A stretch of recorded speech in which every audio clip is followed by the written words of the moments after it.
भयंकर शीतरे थरुछि पूरा ओडिशा। काठुआ शीत सांगकु कुहुड़ी शरीर को पूरा थराई देउछि। सकाळु घरु बाहरतु नाही ढले घटी पारे अघटन। आज्ञा भयंकर शीतरे थरुछि पूरा ओडिशा और यही शीतरे लोकंकु कलबल करुछि हाड़भंगा हिमाल, जहा फଳରେ लोके बहुत असुविधार सम्मुखीन हेउछथि। आज सकाळे घन कुहुड़ीर धड़ा चादर घोड़ेई होइतिला कोरापुट और सुंदरगढ़ सहर। आभ्यंतरीण ओडिशार किछि स्थान रे पिथिला कुहुड़ीर आस्तरण। एपटे आभ्यंतरीण और दक्षिण उपकूल ओडिशार सर्वनिम्न तापमात्रा 2 ରୁ 3 डिग्री कमिथिबा बेले दक्षिण आभ्यंतरीण ओडिशार राति पारद 2 डिग्री बढ़िछि।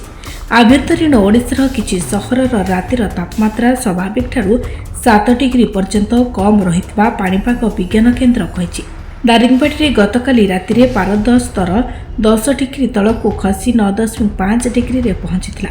पछकु पछ फुलबाणी 11 डिग्री, झारसुगुड़ा 11.1, भद्रक 11.4, राउरकेला 12.9, कोरापुट 13, सुंदरगढ़ 13.2, केन्दुझर 13.4, ढेंकानाल और अनुगुल 13.6 डिग्री।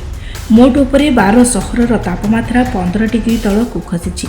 आसंता काली मध्य राज्यर झारसुगुड़ा, कंधमाल और सुंदरगढ़ जिले में शीत लहरी प्रभावित हो पारे। जदि सकाळु नीति एमिति घन कुहुड़ी हेबो ताहले सड़क दुर्घटना हेबार संभावना अधिक बढ़ी जिबार संभावना अछि। तेणु दर्शक बंधु जेतेबेले भी घरु बाहरुछंती टिके सतर्क अवलंबन करुथिबे निश्चय। Bureau report Utkal times.